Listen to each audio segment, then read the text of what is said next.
So I've had a lot of people come to me with relationship issues recently. And I have myself recently been through a breakup. And I have been inspired to create a Telegram series called Through the Looking Glass: Shadow Work in Your Relationships, so that you can see what your relationships are actually teaching you. And as I've been sitting with this and preparing, I am very intrigued as to what I have discovered. And this is something that I have always suspected following my own patterns in relationships. But there is a flow that most relationships go through. And I can tell you exactly where you're going to make it or break it, just based on this flow and where you are in your relationship. So this, even if you're single, if you're looking for love, if you're in a relationship, you'll probably be able to relate to this. And we have relationships with everybody. We have relationships, like even a friendship is a relationship. They take work. Our relationships with our family, we maybe take the work that they take for granted, and just expect that this should be an easy relationship. No, every relationship is a mirror for something within you, asking you to see something about yourself. Every relationship at some point is going to trigger you, even the ones with people that you don't actually, they're not actually a physical relationship, but just connections on Instagram, people you follow on YouTube. We're always unconsciously projecting something onto the other. So this is why this work, shadow work in relationships, can be extremely confronting and uncomfortable, but it can also be so deeply, purely healing. So there's a flow that relationships go through. I've seen it in my last couple of relationships, which have both been very karmic, for both parties. Don't want to paint myself out to be a perfect angel, but for both parties, have been karmic. And I have also seen it in peers and friends and clients, this cycle. So we start by getting to know each other. Somehow, meet cute, we meet. And there is a cocktail of love hormones that go on when you hit it off, that initial chemistry. You start to get to know each other. You realize that you have the same hobbies. Maybe you have the same vision. Maybe you like geeking out on the same stuff. Maybe the conversation is just wild. Maybe you've really connected over hiking, or conversations about consciousness and like where this, like why you're here and what you want from your life. So you see this huge, beautiful potential for your future together. You fall in love, you fall into projection, because you're seeing within them all of your light, or they're holding all of your light. And that's what this look, and you tie that with chemistry and love hormones, and oh my God, you've met the one. So we fall in love, and then, we start to kind of, maybe things plateau, not plateau, but they even out a little bit, and you get into a routine. You maybe see each other a couple of times a week. You go to his, or he comes to yours, and then you decide to go away together. And in this going away together, you maybe go away for a weekend, or you meet each other's family, or there's even like a birthday. There's a significant event. And around this significant event, the sparkly projection, the sparkly coating that this person and your relationship has begins to crumble and shatter. And you start to see underneath it, oh, they have flaws. They're not perfect. There's something that annoys me. Well, they breathe so heavily.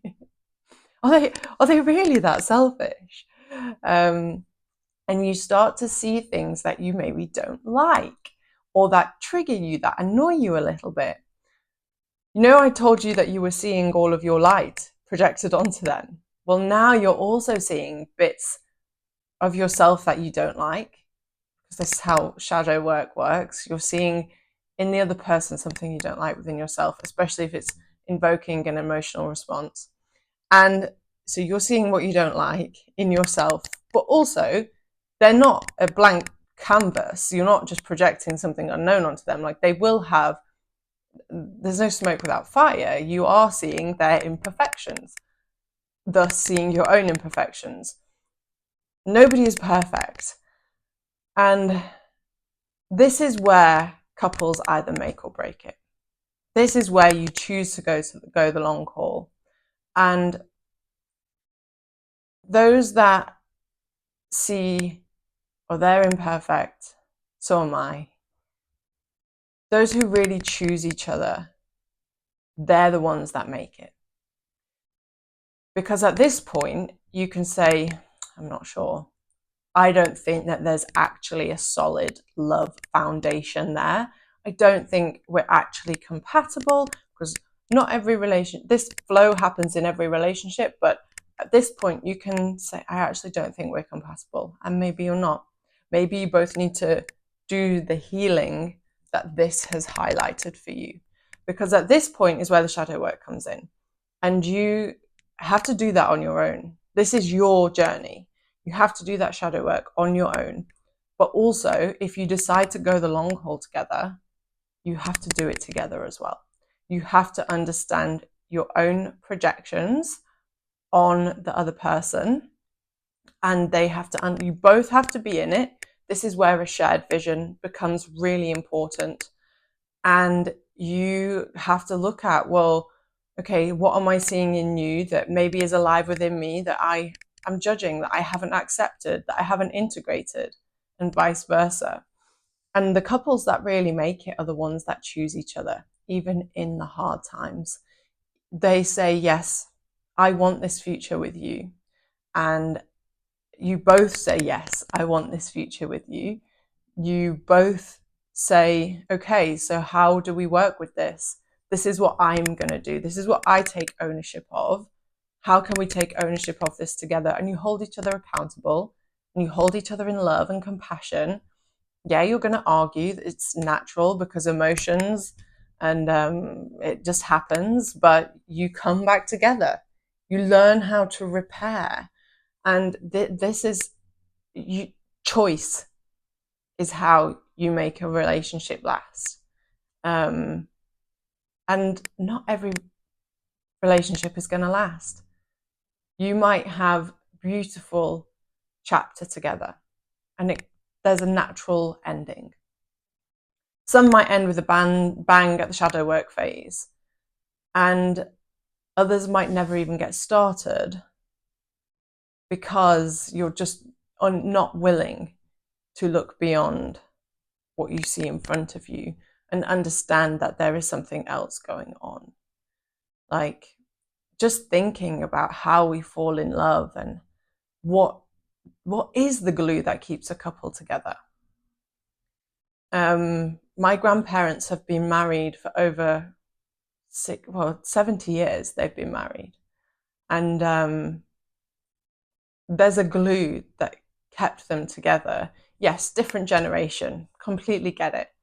But that glue was that they chose each other, and they agreed at marriage that they were a team, and they've created a family, and it becomes a tribe. And no, it's not always perfect. It's not going to be love and romance forever, but you can choose to keep that alive. So that's the flow. And but your journey is your own, and going on your own journey is the most important thing that you can do.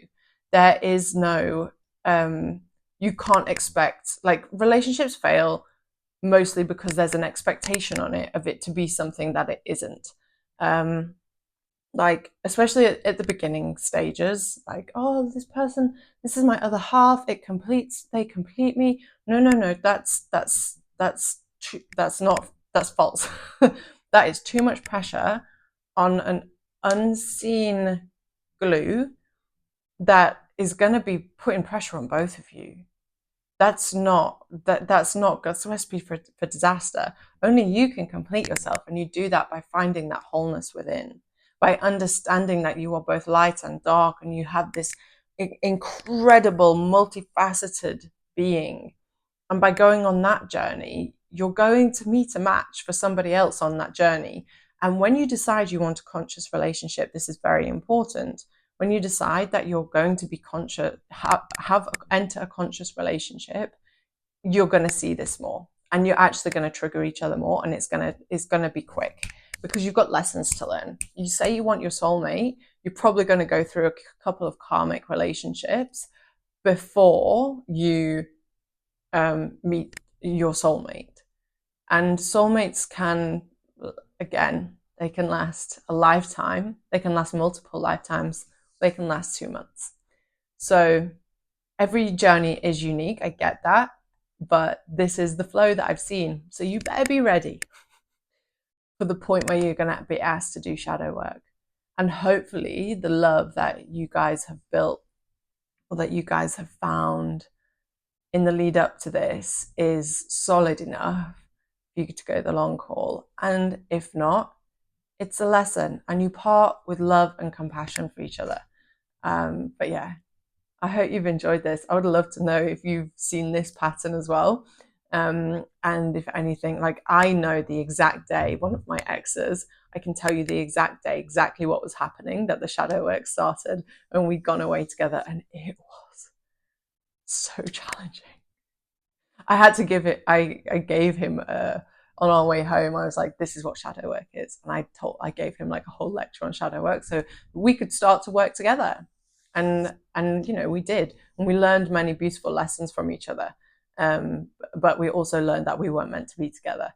But he was a match for my inner child at that point. And it was, yeah, every relationship, friend, mother, father, sister, brother, boss, partner, is here to teach you something. So yeah, let me know if you relate to this in the comments. Hit the like and subscribe for more like this. Really helps me and the channel out. I hope you've enjoyed this. Have a beautiful day.